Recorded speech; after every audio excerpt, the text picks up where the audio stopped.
Assalamualaikum warahmatullahi wabarakatuh. Nama saya Siti Nurjana, NIM 196121198. Pada tugas UAS SPI kali ini, saya memilih materi Perang Salib.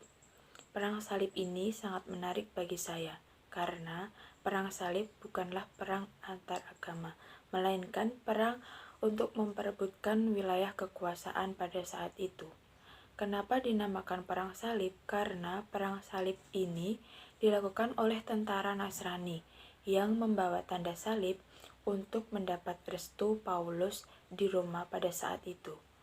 Perang Salib berlangsung selama 3 abad, yaitu 1096 Masehi sampai 1270 Masehi.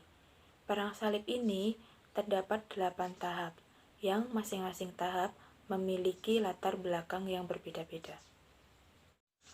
Faktor utama terjadinya Perang Salib yaitu terjadinya konflik internal di Eropa. Dalam hal ini banyak terjadi manipulasi kekuasaan yang terjadi di Eropa.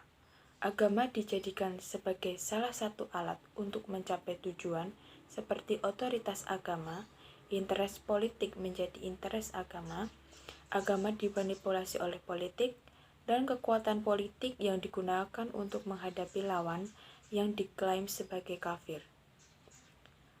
Dan pada saat itu, Islam menjadi kekuatan yang mengancam Eropa. Peradaban Islam yang maju sangat pesat pada abad ke-11.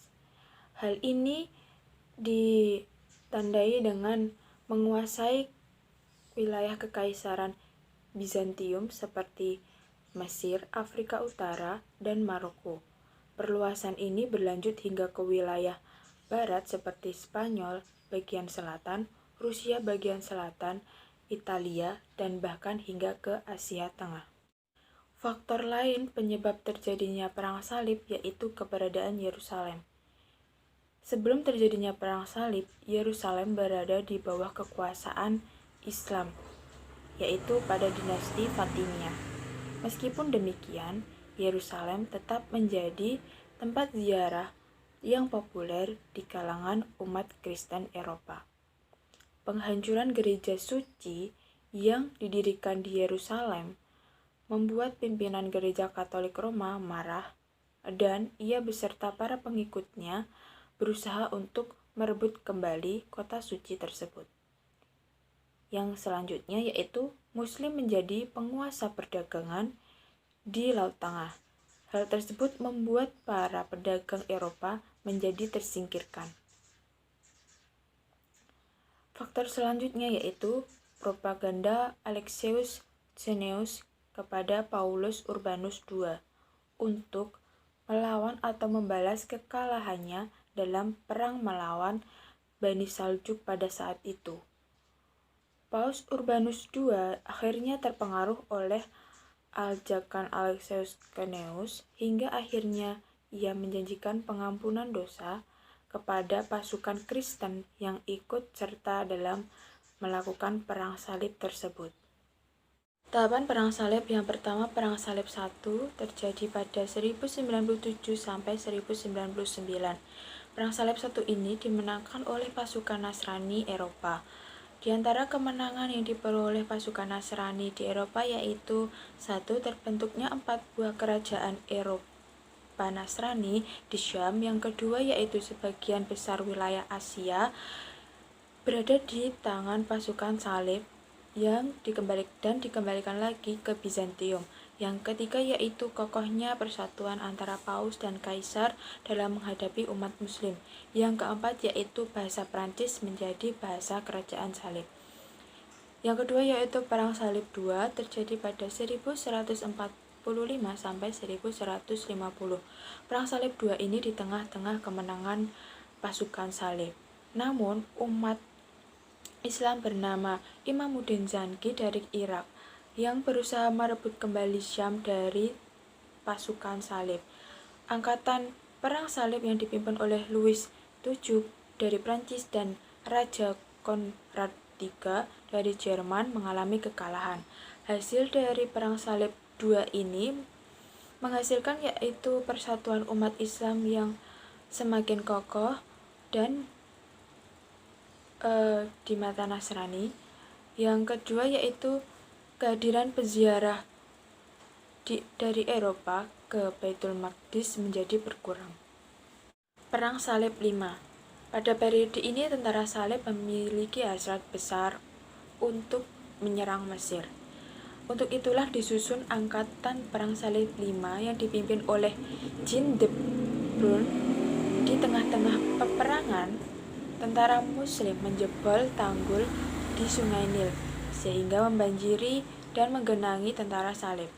Akibatnya tentara Salib merasa ketakutan dan meminta bantuan dan meminta damai kepada pasukan Muslim. Setelah itu dia kembali ke negaranya lagi.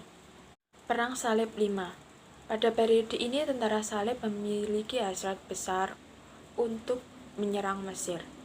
Untuk itulah disusun Angkatan Perang Salib 5 yang dipimpin oleh Jean de Brun.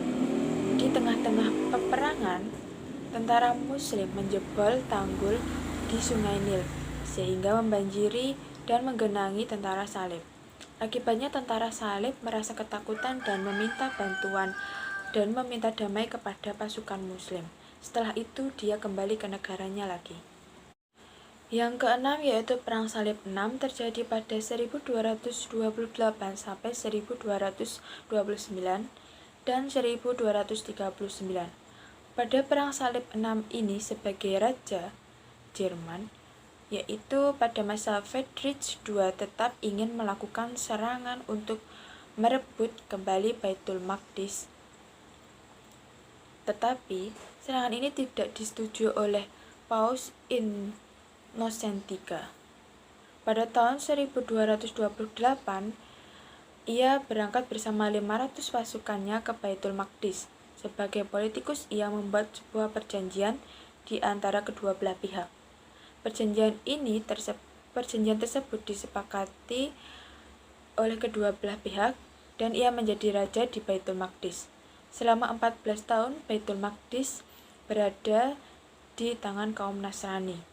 Pada tahun 1224 Masehi, Baitul Maqdis kembali ke umat Muslim. Selain itu, umat Muslim juga berhasil menguasai Damaskus dan Asalan.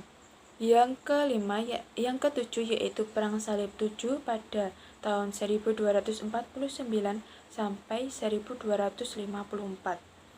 Mendengar Baitul Maqdis jatuh kembali ke tangan Muslim, Louis IX kembali menggerakkan pasukan Prancis untuk merebut kembali Baitul Maqdis. Di bawah pimpinan Taurasyah, pertahanan kaum Muslim berhasil diperketat sehingga sekitar 30.000 tentara Salib meninggal dunia dan Louis IX menjadi tawanan perang. Yang kedelapan yaitu Perang Salib 8, yaitu pada tahun 1270. Perang Salib ini terus berlanjut. Kali ini digerakkan oleh Louis X. Ia ingin membalas dendam karena merasa sakit hati mendengar kakaknya Louis IX dan 30.000 pasukan Salib tewas terbunuh oleh pasukan Muslim. Louis X berangkat menuju Mesir melalui Tunis. Di Tunis, ia terserang penyakit taun sehingga pada akhirnya dia meninggal. Sejak saat itu, harapan kaum Nasrani Eropa untuk menguasai Baitul Maqdis telah hilang. Pada saat itu juga, Islam dihadapkan pada masalah besar, yaitu pengusiran umat Islam dari Andalusia, Spanyol, dan Portugis, serta hancurnya kota Baghdad akibat serangan tentara Mongol. Hasil dari Perang Salib ini adalah hilangnya kekuasaan Kristen di Suriah, meskipun umat Kristen diizinkan hidup damai di wilayah tersebut. Hikmah yang bisa kita ambil dari Perang Salib dalam kehidupan sehari-hari yaitu yang pertama, selalu mempersiapkan dan merencanakan sesuatu yang ingin kita capai itu dengan matang dan dengan penuh pertimbangan, seperti yang dilakukan umat Muslim pada saat itu dalam melakukan strategi peperangan saat Perang Salib. Yang kedua yaitu keyakinan akan pertolongan Allah Subhanahu wa taala kepada para hamba-hambanya yang ikhlas berjuang demi menegakkan agama Islam di muka bumi adalah faktor terpenting dari sekian banyak faktor penentu kemenangan umat muslim pada masa itu. Yang ketiga yaitu sabar menjalani serangkaian persiapan dan perencanaan dalam peperangan yang memakan waktu lama juga menjadi salah satu faktor terpenting yaitu bagi kemenangan kaum muslim pada perang salib saat itu. Yang keempat yaitu perbaikan dan persatuan di tubuh kaum muslim menjadi syarat mutlak keberhasilan setiap langkah pada saat perang salib. Sekian, terima kasih. Wassalamualaikum warahmatullahi wabarakatuh.